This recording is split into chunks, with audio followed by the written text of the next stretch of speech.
The Russian soccer team, actually, a new coach to help win the World Cup. So Circle gets that one. Yes, Kevin. Little Richard for the block, please. All right. Little Richard. Now, imagine this. You see moths, and they're flying around in your closet. Are they really eating your clothes? I think they're just looking for a place to hide. So he says, no, they're not. I'll agree. Yeah, they're not. It's the moth larvae that feeds on textiles, not the moths themselves. X gets that one. Kathy. All right, Engelbert Humperdinck for the block. For the block, Engelbert, okay. What large, hairy beast with a face like a human is said to roam the Himalayan mountains? Is it me? No. No. Taking a big guess. Bigfoot? I disagree. The abominable snowman. Circle gets the block. All right, Kevin. Queen Latifah, please. Queen Latifah. All right, Latifah, here we go. True or false? True or false? The state flag of Virginia has a woman on it who's trampling a man. Sounds unbelievable to me. I'm gonna say false. I'll agree. True. Shows an Amazon trampling a tyrant. Circle gets that one. All righty, let's do some addition here. You got 2 X's up there. Kevin, that's $1,000 today.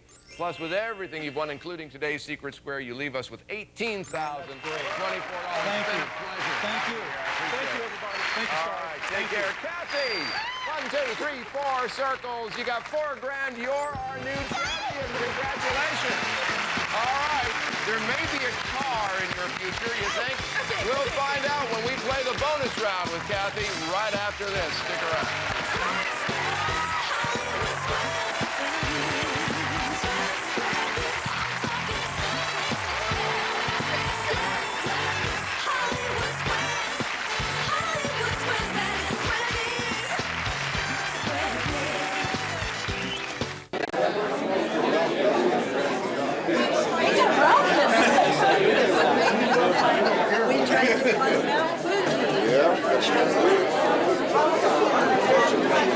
You know my wife, Joan?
ballot, if you could grab the blue piece of paper, we, before our meals in the Sigma Chi fraternity, say a prayer, and it's not something we necessarily memorized after 40 or 50 years, so let's go ahead and read it, and I'll begin. Our Father, we thank Thee for Thy many blessings. Keep us from harm. May the white cross guide us and teach us to be true to each other, ourselves, and Thee. Amen. Go ahead and begin your salad, and we'll get some more place settings for our guests. Thank you.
That's right. And you let him sit here.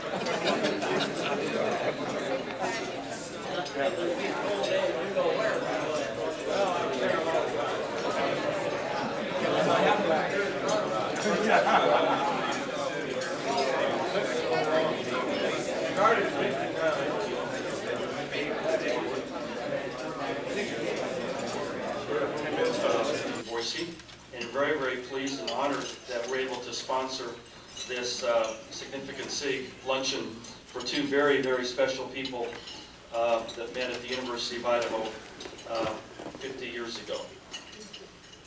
We're going to reverse our program a little bit. We're going to have our presentations now, and President Hoover has a news conference in the building a little bit later in the program, and so then we'll finish up with our reports from our undergraduate chapters and from the Big Sky province. And so for those of you who are on the agenda, swallow and get a glass of water, because we're going ahead and begin our program with item number 5 on our agenda today.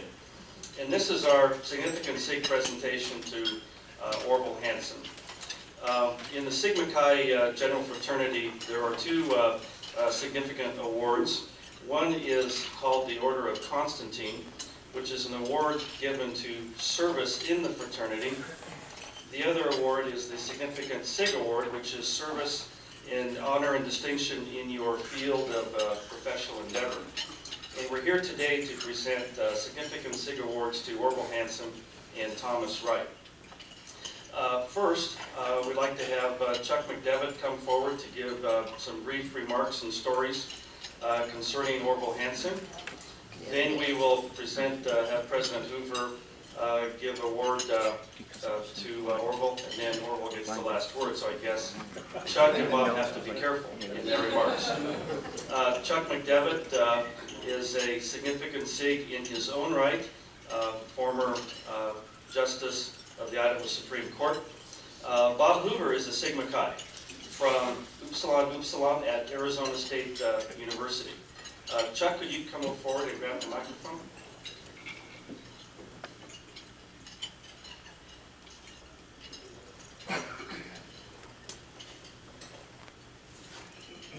Thank you, Ray. I was pleased and honored when Ray asked me to be a part of this program because it is a significant event. But then I learned that the reason I was chosen was that Ray knew that Orval was at an attained age, not knowing quite what that was. And the only other fellow whom he knew in the Boise area, Ray that is, who was also of an attained age, and he doesn't know what that is, was me. So I guess pride still goeth before the fall. I'm pleased to be able to introduce Orval, who comes here by a difficult route. Orval was born in Boise, Idaho.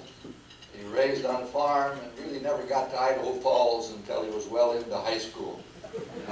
His background really doesn't reveal that, but that's a fact. Orval then went to the University of Idaho, and there again he fell upon hard times.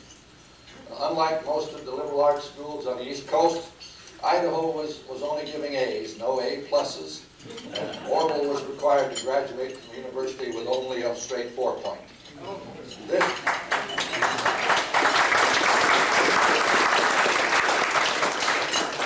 This again reduced Orval and humbled him. Idaho only had a Phi Beta Kappa chapter, not a Phi Beta Alpha, as those who were giving A+ had. So again, Orval was reduced to that kind of a membership.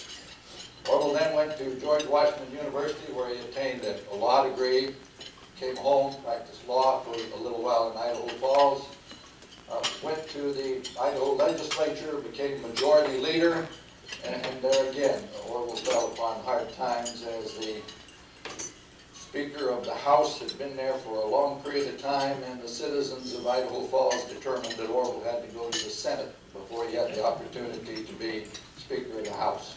So this bad luck continued to plague this fellow, who really comes through this more difficult route to this kind of an award.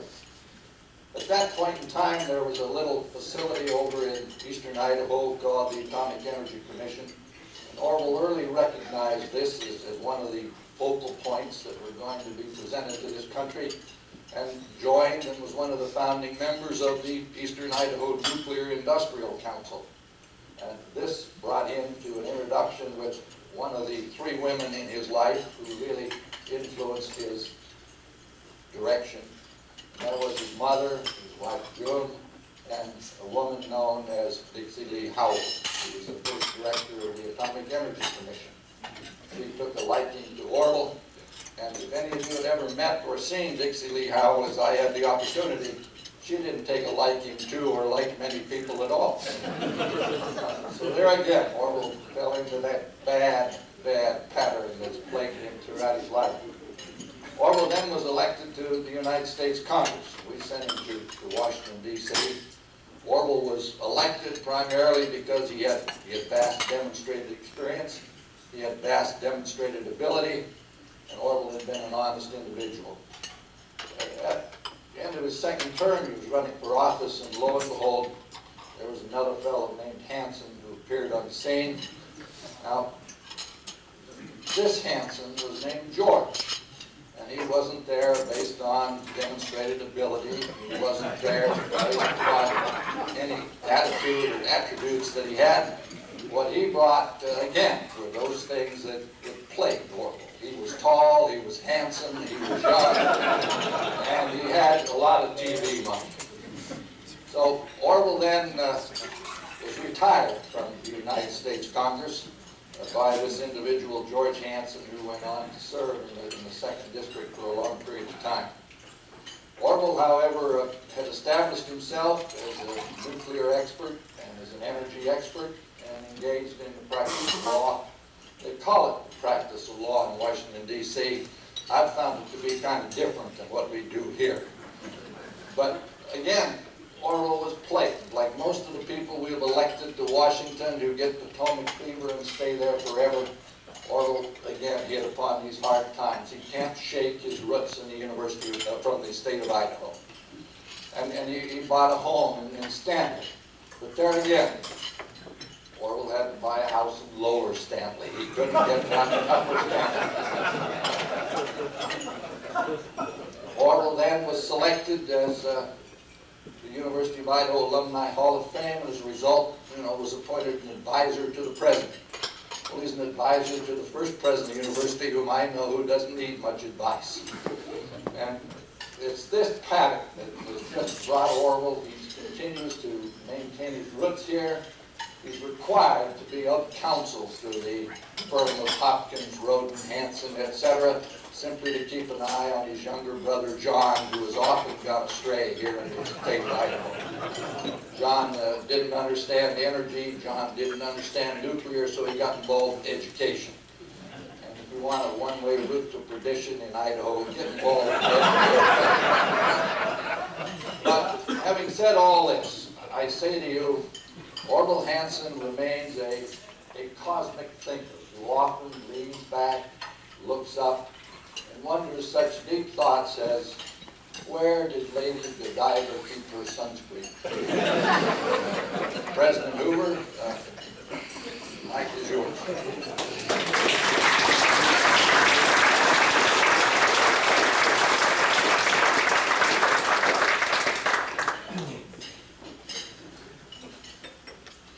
Thank you, Chuck. One of the things that Chuck forgot to, or omitted in terms of Orval's background, is he's also become a thespian in his activities in the Washington, D.C. area. And I think that was brought about by, obviously, his lovely wife, June, who's got him involved in this other side of the ledger in terms of activities. I first met Orval in Washington, D.C. after I became president. And he encouraged us to think about how the University of Idaho and other institutions could form a better partnership with INEL. It's something he's been encouraging higher education to do for a long period of time. And I think we've finally done what he wanted in terms of establishing a research basis for that laboratory. So it's my extreme pleasure to be asked to provide the Significant Sig recognition for Orval, the highest award that our fraternity provides for success in this chosen field. The Sigma Chi fraternity proudly presents the honor of Significant Sig. If I get the right one here. Proudly presents the honor of Significant Sig to Orval H. Hansen, Gamma Eta, Idaho, 1950. In recognition of your remarkable career, including founding and serving as president of the Columbia Institute of Political Research, serving in public affairs as a member of the United States House of Representatives, member of the Idaho State Senate, member of the Idaho House of Representatives, and majority leader of the House of Representatives. Tribute to your commitment to service, exemplified by your involvement with the John F. Kennedy Center for Performing Arts, the Aerospace Education Foundation, the Idaho Manpower Advisory Committee, the University of Idaho Foundation, the Martin Institute for Peace Studies, and the United States Capital Historical Society, the Center for Responsive Politics. For all of these things, we are proud to bestow upon you the honor of Significant Sig. Would you please come forward?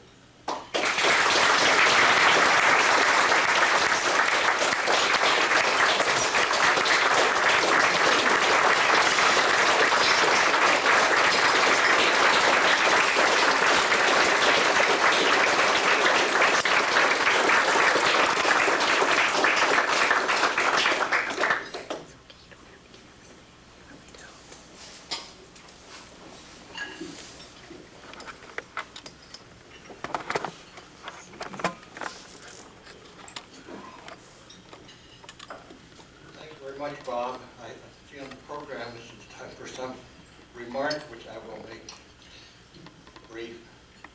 And I'm grateful for your kind remarks and for those my good friend Chuck McDevitt. And believe it or not, some of what he said was actually true.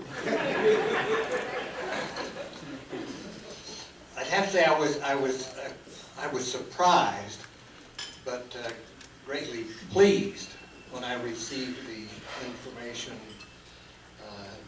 indicating that this award was coming. I know that it was the efforts of the Boise alumni chapter that persisted and resulted in gathering here today. It was a particular pleasure to know that apart from the award, this would be a chance to see many old friends, some that I had not seen for more than a century.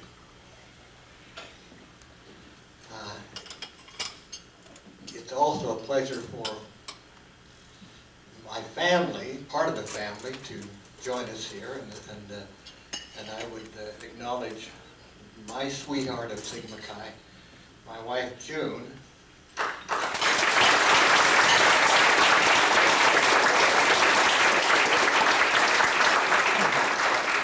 And when we return to our home next week, we're going to have a little gathering to celebrate the 60th anniversary of June's first stepping onto the professional stage.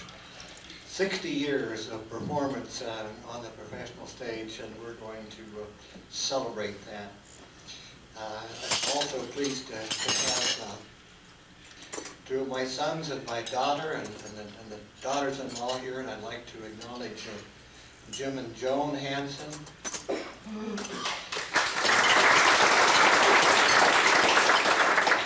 John and Terry Hansen. And Catherine Hansen.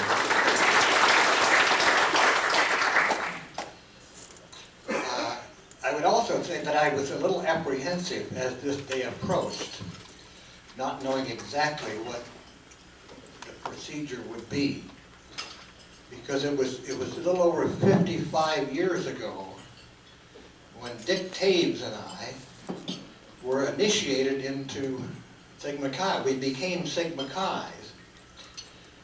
The process then was somewhat more protracted and I think a little more stressful than this very delightful ceremony here today. And as I say, I was greatly relieved that although there may be something yet to come, I'm not sure.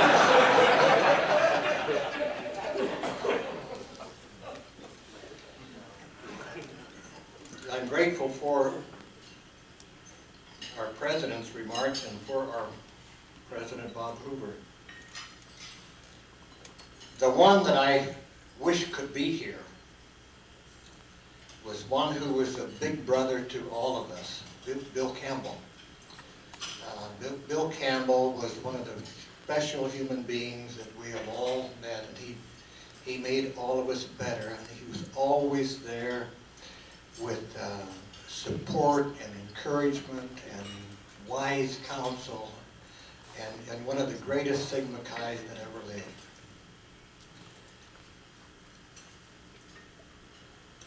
Another one was the president that I idolized. He was the president, well, many of us were at the university, Jess Buchanan. In another century, when the university celebrates its 200th year and beyond, and when we look back and reflect on our university, Brother Jess Buchanan and Brother Bob Hoover will be on the short list of the greatest presidents that have served that university.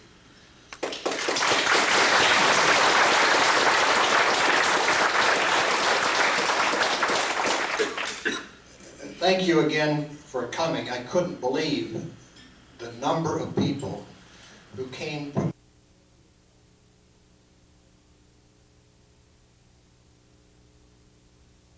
I'm eternally grateful, and I will treasure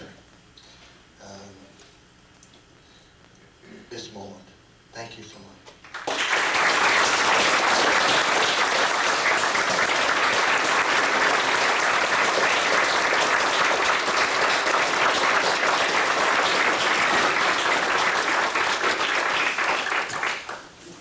Thank you very much. Thank you very much. Bruce Sweeney, would you like to come forward and give some opening remarks for Thomas Wright?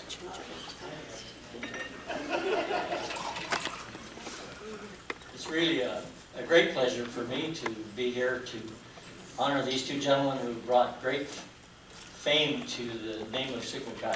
It's a pleasure for me to be a part of this. I remember a little bit about Orval, since he was a senior when I was a freshman. And what I remember is, as I remember it, I was his first roommate. And Sigma Chi chapter was into scholarship. And from 7 till 10, every night, you were in your room and you were studying. And I remember that. And even though I wasn't a big contributor to the grade point, I remember they used to send the pledges to do all sorts of things. And one of the things they used to send them to go around to find the grades and bring back the results. And we used to take great delight in finding Orval's grades and say, gee, Orval, you really did great. You got all A's, but with one B plus, and that was really super. But he and Jess Buchanan, Jess Buchanan was the first person to go through the University of Idaho with a 4-point, and Orval was the second. And that was a great pride for the Sigma Chi at University of Idaho. My friend Tom Wright, he and I came to Lewiston High School about the same time, and we played football. We did a lot of things together, and we became good friends. But I thought I'd tell you a little bit how he got started in sales and how he exhibited leadership ability. When we were seniors, or right afterwards, my dad said, you know, what we need to do is send you out. My dad bought war surplus, and he rigged us up with a pickup, and we filled it up with all kinds of war surplus, and he says, I want you guys to go up into northern Idaho and eastern Washington and start selling. Well, we headed off in a pickup up the hill, and we got to Moscow, and I would come in and make the pitch. Tom would carry the samples, and we'd go in and we'd make the pitch, and sometimes we'd sell, sometimes we wouldn't. But our profit margin was slipping pretty badly, and I couldn't figure out why. And what was happening was Tom was forgetting to pick up the samples all the time and would be leaving them in the store. And we lost more gallons of brake fluid that way. And so he got off to somewhat of a rocky start in sales, but he has certainly progressed from there. But I don't think I mentioned that Tom, and I probably hesitate to do this, but he did spend one time in jail. I probably shouldn't have said that, but I probably better explain, I expect. We were having a rather rocky day one day, and we were in eastern Washington. I think it was Oakdale. And we got tired since we hadn't had any sales. By the way, we carried our sleeping bags because we weren't sure that we would make enough to actually buy a room. So we would sort of camp out of town. But we saw this group of kids playing softball or baseball at Oakdale, I think was the place. And so we stopped, we were playing with them, and pretty soon the town constable came along, and he said, what are you two guys doing here? And we said, well, we're helping them play baseball, trying to teach them things. And we got acquainted with him, and he said, well, where are you all staying? We said, well, we didn't have any particular place to stay. So he said, well, I don't have anybody in jail. Why don't you guys use the jail for the night? So, I didn't mention that I spent the day in jail, too. But that week wasn't terribly profitable. We lost one sleeping bag. I don't know how it fell off the truck, but it did. Anyway, he exhibited a lot of leadership, too. Because when we got ready to go up to the Sigma Chi fraternity in the University of Idaho, my dad loaned us his pickup, and it only had a high and low in it. So when you went up to Lewiston Hill, you either went in high or low. And since it wouldn't go up in high, we were going in low, and we suggested that we pick up beer bottles on the way up because that was a way of getting a little additional revenue. Now, I don't know how this happened. It's strictly leadership. He ended up driving the pickup, and I ended up running alongside picking up beer bottles. I said, how does this happen? I own the pickup, and he's driving, and I'm picking up beer bottles. But we did pretty well. Actually, we did better on the beer bottles than we did on our sales trip. Well, we got up, and this is where he really demonstrated leadership. And I'd heard a lot about fraternities. And I wasn't really sure. I heard there were really jokers in fraternities. And we got there, and Tom was a legacy, and I was somebody else. And he was scheduled to stay at the Sigma Chi house, and I wasn't scheduled to stay anyplace. So I brought my sleeping bag with me in case I had to go out of town. But we drove up to the Sigma Chi house, which was right near the Beta house at that time, and we rang the doorbell, and this guy came out of the door and he says, "Hi, I'm Winston Churchill." And I thought, sure he is. If he's Winston Churchill, I'm Napoleon. And there is a Winston Churchill, and he's here today. And then Tom really exhibited that leadership. He says, "I'm Tom Wright, I'm scheduled to stay here, and this is Bruce Sweeney, and he's going to stay here too." And Dick Harden moved out and went to some place called the Ranch. I'm not sure what the Ranch is. And as a result, both he and I stayed and both pledged Sigma Chi. But Tom has had a very distinguished career, and it's been a real pleasure to be a friend of Tom Wright's over the years. And he has done very well, and he's done very well for Sigma Chi. He's certainly done very well for the University of Idaho. And I'm proud to call him my friend. School teacher, early elementary school teacher for years, and she had been using a little book called The Wright Readers, which had been what she thought was one of the great ways to develop reading skills on the part of young children. And of course, that's associated with Tom Wright. Tom, as you know, is provided the University of Idaho the single largest gift in its history, $24 million, which is an extraordinary gift over a period of time.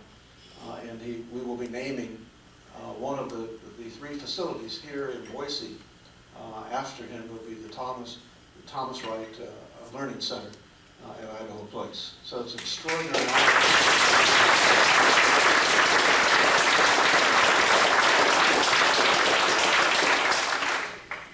I'm extraordinarily pleased to be able to make this recognition of Tom today. The Sigma Chi fraternity proudly presents the honor of Significant Sig to Thomas C. Wright, MA at Idaho, 1953.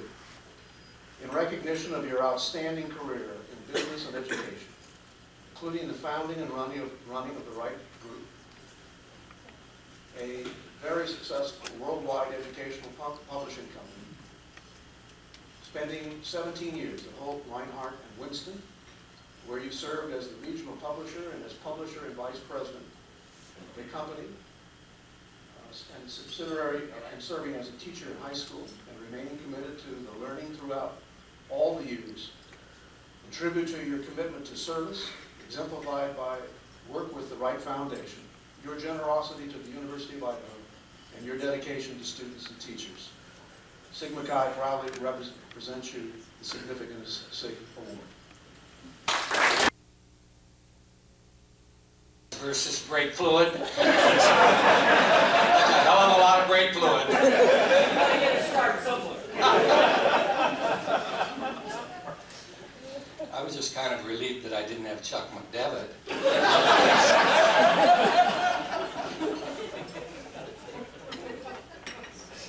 I used to love to debate with Chuck when we were at the Sigma Chi house, and I remember Chuck when he was a Democrat. Some of you may not even know that.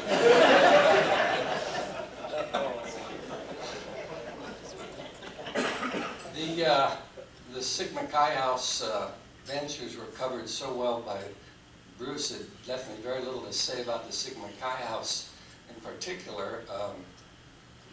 I do remember that having Orval Hansen for my big brother was a stroke of luck. We knew then that he was an outstanding scholar, and that grades were very important to him, and I used to hate to see him coming over because he always wanted to know how I was doing in my grades. And I ended up getting my worst grade, Orval, in economics. I got a D in economics. The only D I ever got, so I knew I'd never make it in the business world.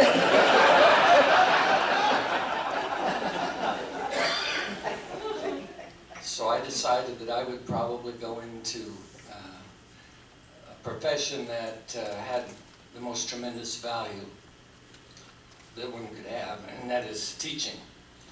And I loved teaching. I loved having young men and women before me and interacting with them and helping elicit the best we could to make them grow. A year at East Junior High, a couple of years at, actually a couple at East and one at Boise High School, and then in the military for a couple of years. And then the whole reason that I succeeded monetarily was because I couldn't make a living being a school teacher. And that kind of became the driver in my whole life's work, and that was, we got to do something to reward the teachers and let them know how much we appreciate them.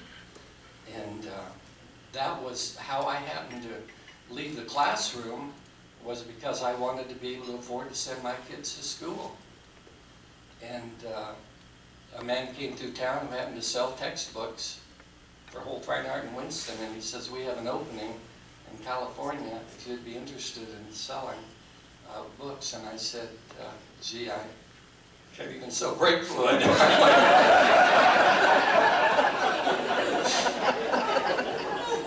So I just took a deep breath and went down and interviewed and got a job, and eventually I was calling on all of the public schools in the 10 western states for about 7 years.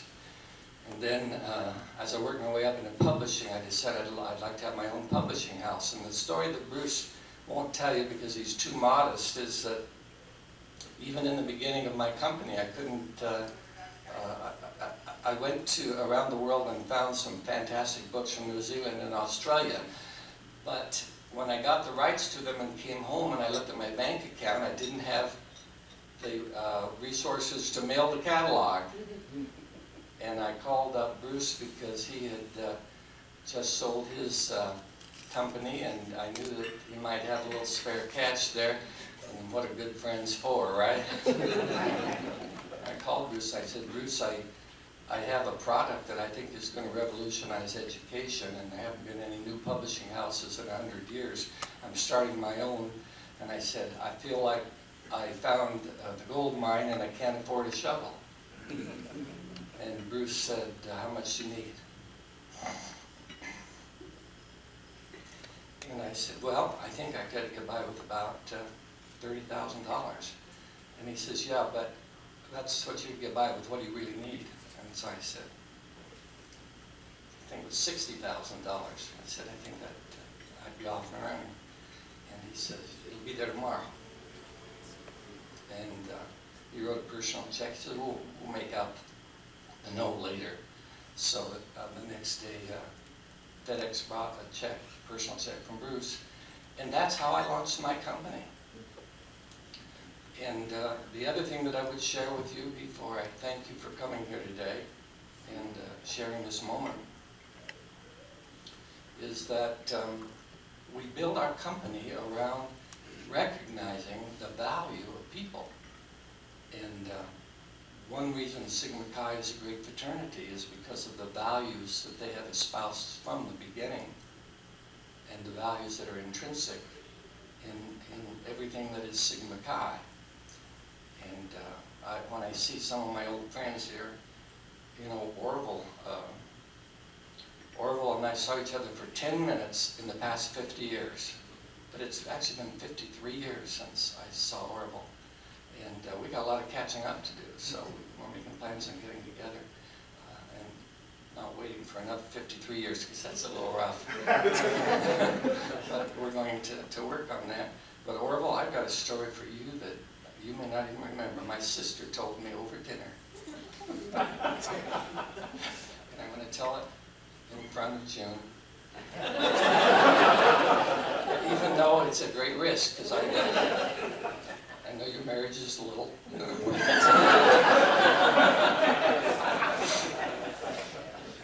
You took my sister out on a date. And she remembers that date. She says, I remember I went out with Orval, and how dapper he was and what a gentleman he was. And he wore a bowler hat. A bowler hat. And we went to a movie. And we were sitting there watching the movie, and Orval took his hat and put it on the seat next to me, next to her on the other side. and set it there. Someone came in and sat on the bowler hat. And I didn't know if you still have that bowler hat or not. But I heard that during this 50 years you've done an awful lot of throwing your hat in the ring. And I didn't know if you were still throwing the bowler and getting a sat on anymore.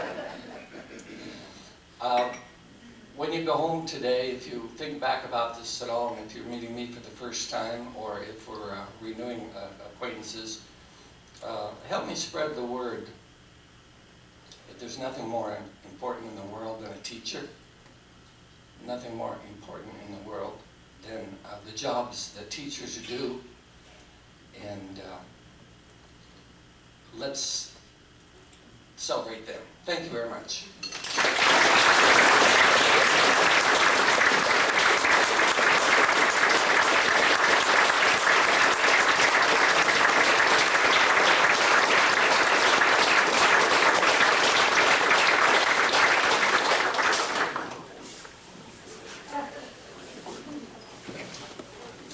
Absolutely wonderful. Thank you very much for those two presentations and remarks. We thought we'd use this remaining time on our lunch program to get some reports from the undergraduate chapters in the area in the Big Sky province, and then do some more thank yous. But John Nichols is consul of the Capital chapter at Albertson College of Idaho. John, could you give some brief remarks? Where's John?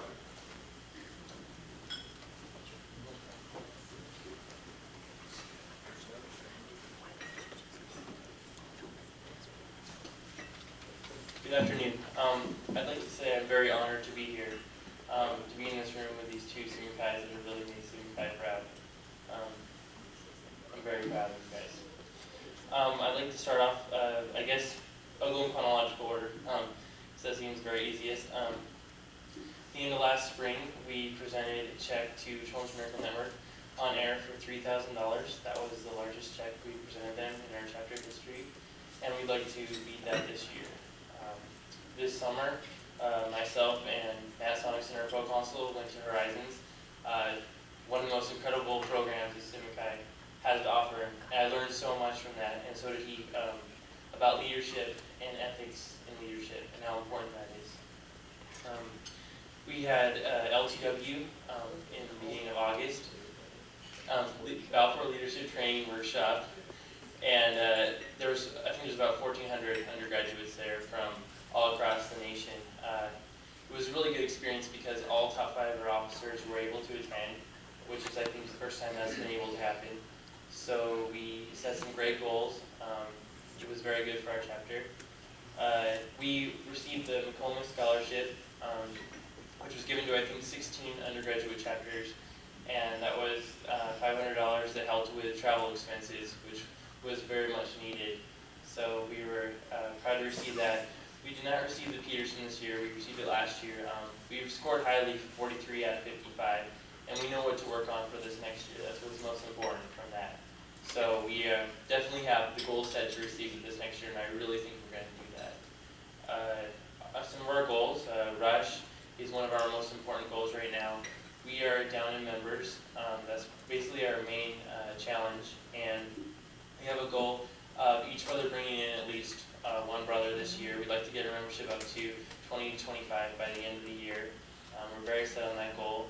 We have brothers going to freshman orientation, helping the new students move into the dorms in the next few days. We have several new Rush events planned in the next 2 weeks, so we should be able to get our membership up. Our finances, we have some fundraisers planned to help offset the increase in RMF over this past year, and that way we won't have to raise dues, which is really important. Eric Macy, who is one of our past consuls, has become a Balfour Fellow, and he will be working with us to help get our GPA up and work on our academics. We have a 3.0 GPA, which is good, but we'd like to get it up to a 3.3. So that's another one of our goals. We've shortened the pledge process, so brothers can be initiated sooner and become more involved in the chapter sooner on, and take better offices when elections come around. So we thought that would be a good thing. So our initiation will be moved to November this next year. We have a plan of doing at least one community service event each month. For September, we're probably going to be doing our highway cleanup, which we do twice a year. And we started a new thing. We're going to do one brotherhood activity each month to promote brotherhood. Just the brothers going out and doing, on a retreat each month. And we think that'll be really good for the chapter. So that's another plan. Basically, we just set these goals, and we're all going to work together to get them accomplished and make our chapter the best it can be. So thank you for your time.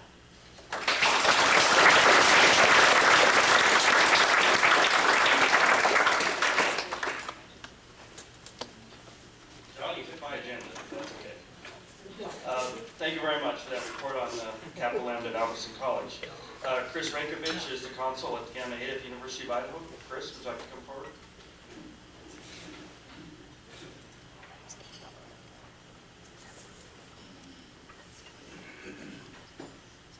Thank you, Ray. Well, I guess the University of Idaho recommends public speaking COM 101 as a course for us to take, and I didn't think I'd need it, so I would sleep through it.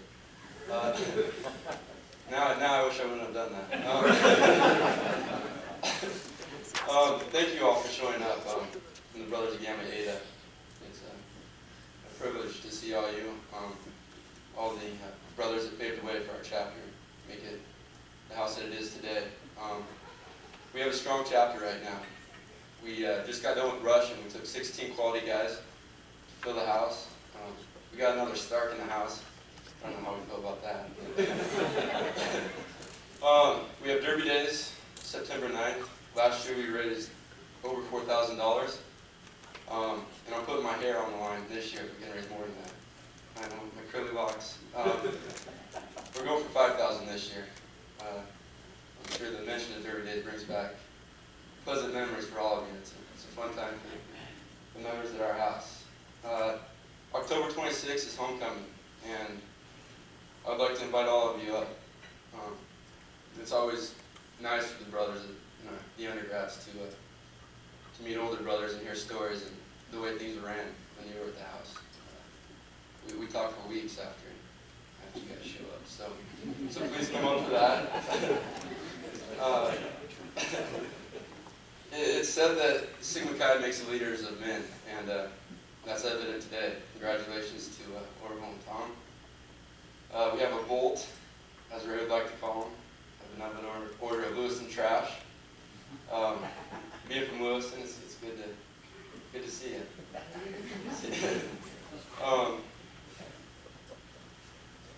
Well, and it's good to see that the University of Idaho is in good hands. It's run by Sigma Chi's right now. President Hoover is a Sigma Chi. The ASUI president, Bob Bugler, is in my pledge class, so it's good to see him in charge. And the IFC president is a Sigma Chi. So we're running the campus right now. And on that note, hopefully Idaho wins today. We're ranked 117 out of 117 in Sports Illustrated. So I'm looking forward to a fun game. Thank you for showing up today.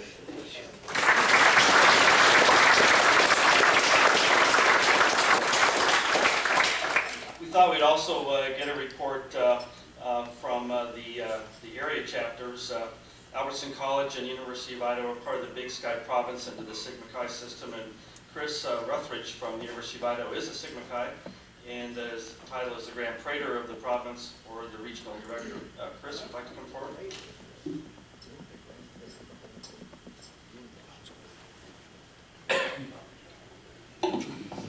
Thank you, Ray. Welcome, gentlemen. It's a pleasure to honor you today. On behalf of the International Fraternity, I bring welcomes. It asks for a report on the province, and I'm happy to report that the chapters in our province are doing very well. Those are chapters in Montana, Eastern Washington, and of course the state of Idaho. We're very blessed with wonderful students who come to those institutions, hardworking young men who know what it takes to be good Sigma Chi's, who have the qualities that we look for when we select our members. And that's not difficult, or is very difficult, I should say, today, to find good men with high standards and who like to work part. I'm a Vandal, and so I'm going to leave you with the Go Vandals. I too hope that we win today and don't get to leave town with our tails between our legs. But if you see us out there and you see Vandals on the street, remember the greeting is Go Vandals, and the response is Go Vandals. So go Vandals.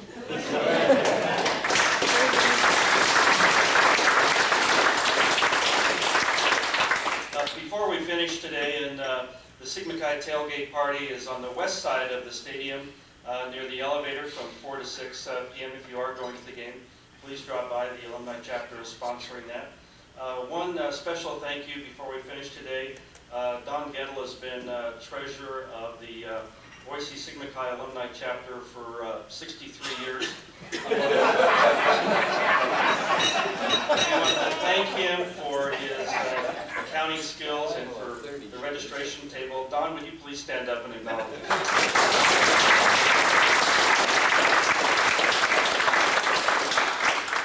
A special thank you again to President Bob Hoover for being here, to Orval Hansen and Tom Wright. Thank you for the brothers of Sigma Chi fraternity that are here today, sweethearts, friends of the families that are of those people that we're honoring today, and friends of the University of Idaho. Thank you all for coming today, and we are adjourned.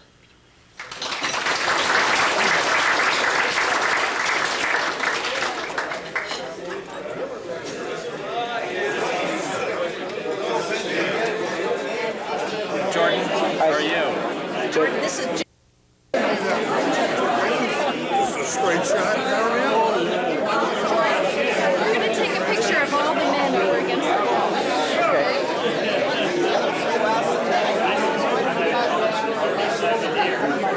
Just got back this April. I didn't know you were back. When? Well, it seems my wife passed away last year. And Ruth and her family raised all her kids here. Together, 15 years ago.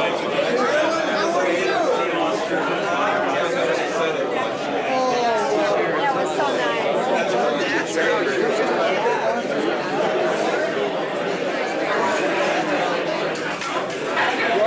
Go right down the middle of the road. Tell me when I get to the next room. Ready? Are we done? We got one more. They're on the left. This is good. That's what that is. Get my spine. Water. Yeah.